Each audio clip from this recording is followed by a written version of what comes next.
E aí, por fim, nós vamos chegar nos descendentes dos hindus, os Aryas, a raça ariana, que deu origem a todas as raças brancas do planeta.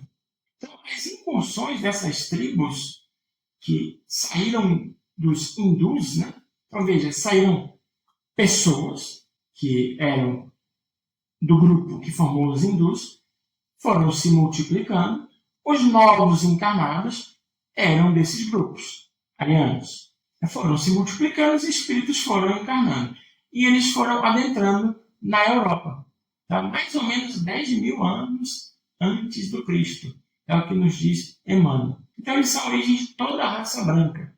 E aí, quando eu digo raça branca, pode-se entender russos, gregos, latinos, húngaros, gauleses, citas, íberos, romanos, saxônicos, germanos e eslavos. Não demorou muito para que eles se estabelecessem na Europa, foram acontecendo migrações sucessivas, mas eles eram os espíritos mais revoltados com o degredo. E aí você vai ver que até hoje essa característica permanece na Europa.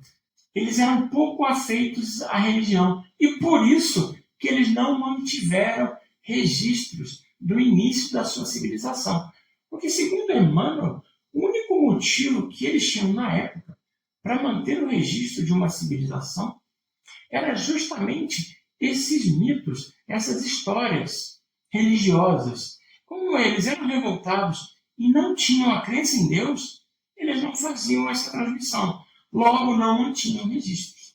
Os registros que a gente tem de diversas civilizações são por isso, por questões religiosas, pelo menos naquela época. Né? Então, eles eram desavorados e sem esperança. Mas eles tinham uma característica muito boa. Como eles não podiam contar com Deus, como eles não tinham a divindade para sustentá-los, nem acreditavam nisso, eles tinham que contar com as próprias forças. Como eles eram de caráter mais livre e insubmisso, não se submetiam à vontade de Deus, queriam ser livres, fazer o que bem entendessem. Então, para isso, eles tinham que trabalhar mais. E daí você começa a enxergar que é mais ou menos o que acontece na Europa. No geral, é um povo que tem a crença menor em Deus. As crenças que são contra a religião costumam vir de lá, certo? Civilização que mais exporta materialismo na nossa história. E eles são os mais voltados e enrijecidos de todos os demais companheiros que foram exilados aqui no orbe terrestre, no nosso planeta. Mas eles tiveram que se desenvolver mais. E por isso foi a sociedade que se desenvolveu tecnologicamente mais primeiro. Depois isso se espalhou para outras civilizações aqui do planeta Terra. E aí foram eles que começaram a utilizar o princípio da força para se estabelecer no mundo. E inauguraram na Terra o senso de propriedade, que acabou sendo o germe da separatividade do ciúme, ambição e do egoísmo. E aí a primeira religiosidade que veio com os árabes foram os celtas, que retomaram mais tarde o culto ao divino. E aí vem um pouco a história do codificador do espiritismo, Allan Kardec. Allan Kardec não era o seu nome original. O seu nome é Hippolyte Léon Denisard Rivail. Perdoe-me a pronúncia, mas ele foi o codificador do espiritismo e ele adotou o nome de Allan Kardec porque ele foi revelado que ele havia sido um druida, quando era celta, numa encarnação anterior. Mas esse povo não tinha só problemas. Além do trabalho, que era uma grande virtude, eles tinham outras virtudes. Né? Eles assimilavam todos os elementos encontrados no seu caminho, impulsionando os passos das civilizações nativas, dos aborígenes. Eles não tinham aquele orgulho religioso separatista que os hindus e os semitas possuíam. Então eles acabavam se misturando com todos os povos nativos.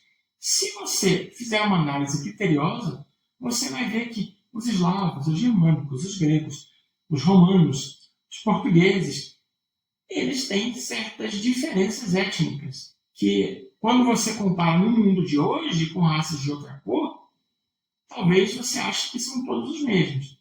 Mas se você olhar com calma, você vai perceber que existem alguns grupos diferentes ali. Então, as famílias arianas, né, da Europa, embora revoltadas e endurecidas, eles confraternizavam com os selvagens.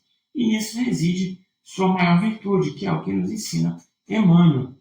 Eles organizaram as primeiras noções políticas da vida coletiva, elegendo cada tribo um chefe para dar uma direção comum para a vida. Foram eles que desenvolveram a agricultura e as indústrias pastoris. E aí foram eles, né, que povoaram a Grécia de grandes mestres e cantores e todo o Mediterrâneo Oriental, que passou a fazer uso da escrita. Eles foram a origem do racionalismo, né, a tendência para as ciências positivas e o amor pela hegemonia e liberdade. E o que Emmanuel nos fala sobre essa raça é que o mundo muito lhes deve pela colaboração decidida e sincera no labor do pensamento em todas as épocas e períodos evolutivos da humanidade.